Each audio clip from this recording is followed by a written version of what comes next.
আমার ছোট ছেলে সাদমান ওয়ালিদ নওয়াফকে নিয়ে এই প্রথম গেলাম সেলুনে চুল কাটতে। এর আগে কখনোই চুল কাটিনি ওর সেলুনে। সবসময় বাসায় ট্রিমার দিয়ে চুল কাটা হয়েছে জন্মের পর থেকেই, এবং সেলুন বয়ও কখনো বাসায় আনা হয়নি ওর চুল কাটার ব্যাপারে। বাচ্চারা চুল কাটার সময় অনেক বিরক্ত করে, নড়চড়ে। অনেক সময় সেলুন বয়রাও এতে বিরক্ত হয়। এসব নানান কারণে কখনো সেলুনে নেওয়া হয়নি, কিন্তু মাশাল্লাহ আজ ওকে সেলুনে নিয়ে দেখলাম ও কোনো প্রকার বিরক্তই করছে না। চুপচাপ বসে বসে ওর নিজের চুলটা নিজে এনজয় করেছে। আজকে যে কাটিংটা ওকে দেওয়া হয়েছে ওটা আমার নিজের ব্যক্তিগত সিলেক্ট ছিল। দেওয়ার পরে ওর এই কাটিংটা সবাই অনেক পছন্দ করেছে।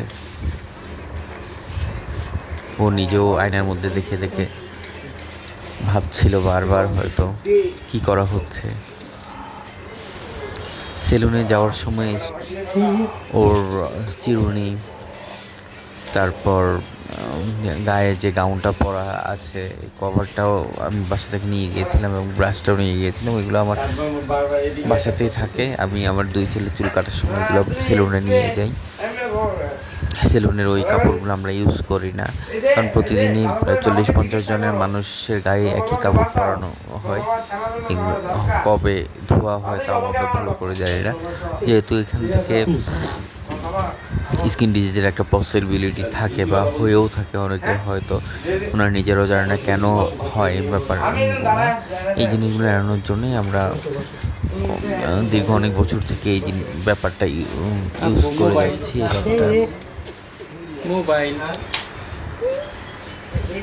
সেলুনের ওই জিনিস, এবং ব্যক্তিগতভাবে মনে করি যেন সবারই এই ধরনের কাপড় এবং ব্রাশ ইউজ করা দরকার। তবে স্টিলের মধ্যে জীবাণু খুব বেশিক্ষণ থাকে না বলে একটা প্রবাদ আছে। তা যদি সত্যি হয়, কেজি টেজিতে খুব বেশিক্ষণ জীবাণু থাকবে না বা থাকে না। কাপড়, প্লাস্টিক এই ধরনের জায়গাতে জীবাণু দীর্ঘক্ষণ ধরে অ্যাক্টিভ থাকে। সেলুনটি হচ্ছে ওয়ারিতে, ডিপ্লোমা সেলুন, নূর মসজিদের খুবই কাছে সেলুনটি। সেখানে গিয়ে আসলে খুবই কমফোর্ট ফিল হয়। অনেক বড় সেলুন, সম্ভবত এটা খুবই পুরাতন একটা সেলুন। এখানকার লোকগুলোর ব্যবহার অনেক ভালো, ওরা ম্যানার মেনটেন করে। স্পেসটাও অনেক বড়।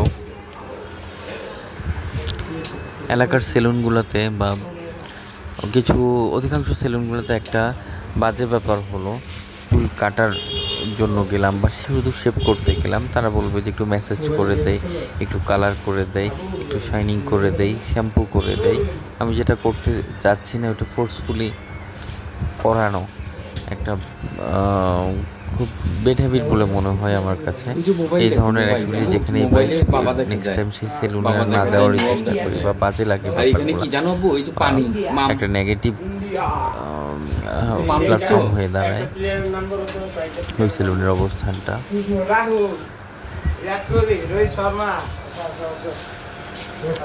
ছোট ছেলে সাদমান ওয়ালিদকে চুল কাটানোর পরে রেখে আসবো, এরপর বড় ছেলে আওনাফ তাহমিদকে নিয়ে আসবো, এবং আওনাফ তাহমিদকে চুল কাটানোর পরে আমি চুল কাটবো। ঈদের আগে আর মোটামুটি আর চুল কাটতে হবে না, তাহলে আমাদের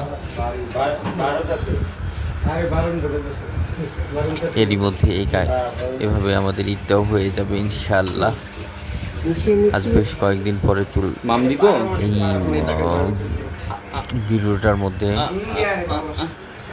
ভয়েস দিচ্ছি, এর মধ্যে অনেক